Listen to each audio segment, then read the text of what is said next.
একালৰ অহন্তজাতৰ এলেকা পিটিয়াৰলৈ শান্তি ঘূৰি অহাৰ পিছত বিটিচিৰ মুখ্য কাৰ্যবাহী প্ৰমোদ বড়োৰ নেতৃত্বত আৰম্ভ হৈছে স্বাৱলম্বী আৰু অৰ্থনৈতিক দিশ টনকিয়াল কৰাৰ বিভিন্ন আঁচনি। বড়োফা ইউএন ব্ৰহ্মছ সুপাৰ 50 যেনেকৈ মানুহ গঢ়াৰ কমাৰ হালত পৰিণত হৈছে, ঠিক তেনেকৈ বিগ মিছনে বহু নিবনুৱালৈ আশাৰ বতৰা কঢ়িয়াই আনিছে। নিত্য নতুন চিন্তাধাৰাৰে বিটিআৰক অন্যান্য কৰি তুলিব বিচৰা প্ৰমোদ বড়োৱে এইবাৰ বিটিআৰত আৰম্ভ কৰিব শামুকৰ পেটত মুকুতাৰ খেতি। সাধাৰণতে পশ্চিমীয়া দেশত মুকুতাৰ খেতি ব্যাপক প্ৰসাৰতা লাভ কৰি অৰ্থনৈতিক দিশ টনকিয়াল কৰি তুলিছে যদিও আমাৰ অসম মূলকত অধিকাংশ মুকুতাৰ খেতিয়ে বিষয়ে জ্ঞাত নহয়। মুকুতাৰ এখন বহল বজাৰৰ প্ৰতি লক্ষ্য ৰাখি আজি তিতাগুৰি সমবায় বিভাগৰ ভৱনত আনুষ্ঠানিকভাৱে মুকুতা খেতিৰ বাবে প্ৰয়োজনীয় অপাৰেশ্যন ৰুম আনুষ্ঠানিকভাৱে উদ্বোধন কৰে বিটিচিৰ মুখ্য কাৰ্যবাহী প্ৰমোদ বড়োৱে।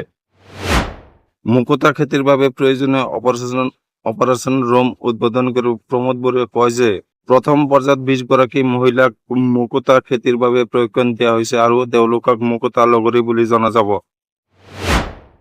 মুকুতা খেতি কম ঠাইত সহজে কৰিব পাৰি বুলি উল্লেখ কৰি প্ৰমোদ বড়োৱে কয় যে অৰ্থনৈতিক জাগৰণৰ বাবে মহিলাসকলক আত্মসহায়ক গোটৰ সদস্যসকলক আগবাঢ়ি আহিবলৈ আহ্বান জনাইছে। সমবায় ভিত্তিত মুকুতা খেতি কৰিবলৈ উদগনি দিয়া হ'ব আৰু অহা বাজেট অধিৱেশনত মুকুতা খেতিৰ বাবে বিশেষ পেকেজ ধৰা হ'ব বুলি মন্তব্য কৰে প্ৰমোদ বড়োৱে।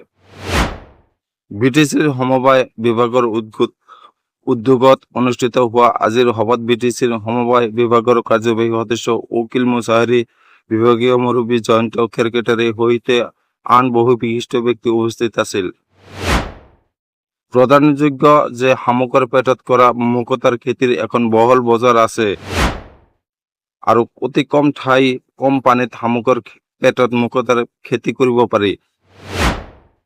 উচ্চ মানদণ্ডৰ মুকুতাৰ নিৰিখ অতি উচ্চ আৰু ধনিক শ্ৰেণীৰ মাজত উচ্চ মানদণ্ডৰ মুকুতা যুগে যুগে সমাদৃত হৈ আহিছে।